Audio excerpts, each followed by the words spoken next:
Hello guys! Good noon! Ano po yung niluluto nyong lunch for your family today? So, magluluto ako ng dininding. Kumakain po ba kayo nun? So, ito po, kumukulo na yung At alam niyo po ba kung anong sahog nito? Yung tinapa po. Galing sa aming probinsya. Ayun, may natira pa. So, ang aking gulay, meron akong kalabasa, okra, talong. Ito yung kung ilalagay ko na at ito naman yung malunggay. So, uunahin ko muna ang mga bigas. Ayan po. Sarap-sarap po ng amoy kasi pinakuluan ko po muna yung sabaw nito. Bawang, sibuyas, yung tinapa nga po, tapos nilagyan ko na rin po ng seasoning, saka yung secret ingredients na nilalagay ko po.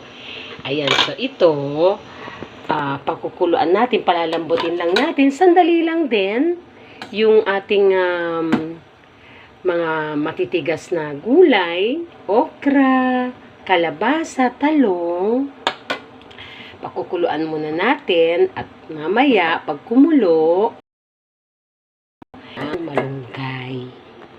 Ayan, sa sandali lang naman yan.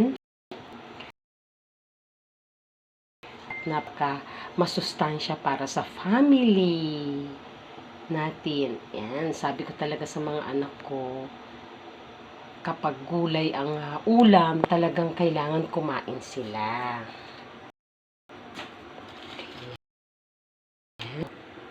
Ang papalove namin, nasa ako ka ngayon.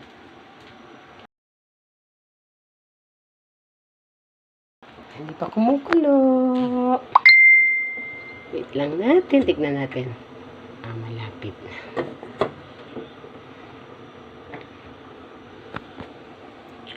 Kayo po, anong niluluto nyo for lunch?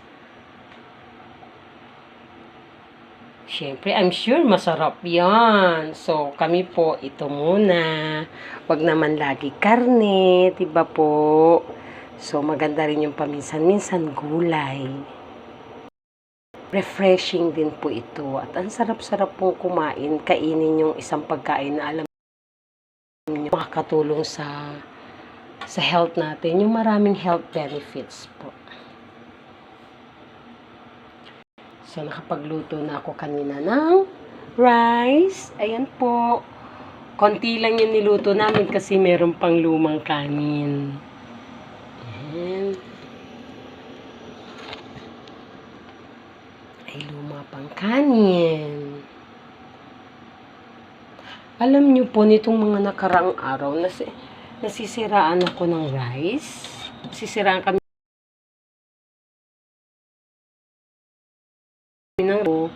So, maraming mga natitirang rice. Tapos, nagluto na naman ng bago.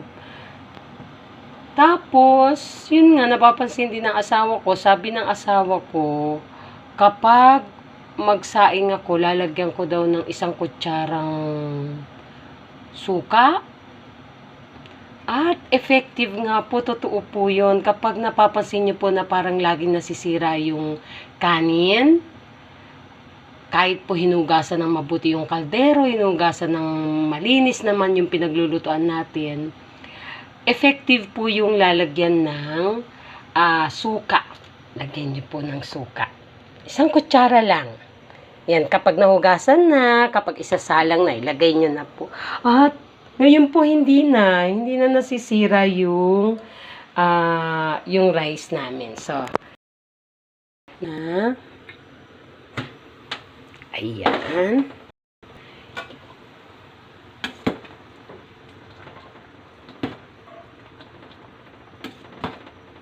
Pero hindi pa. Matigas pa lalo na yung kalabasa.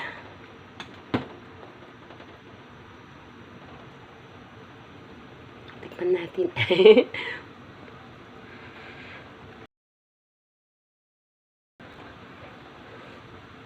Sarap. Sarap po.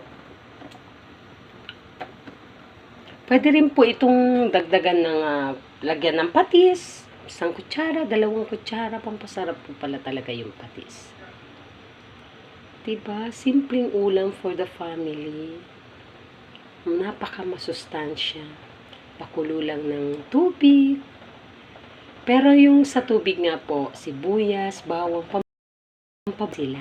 Tapos yung tinapa po namin, yung tinapa po na nabibili sa province namin. So, ito na. Pwede. Lalagay na ang malunggay. Ayan.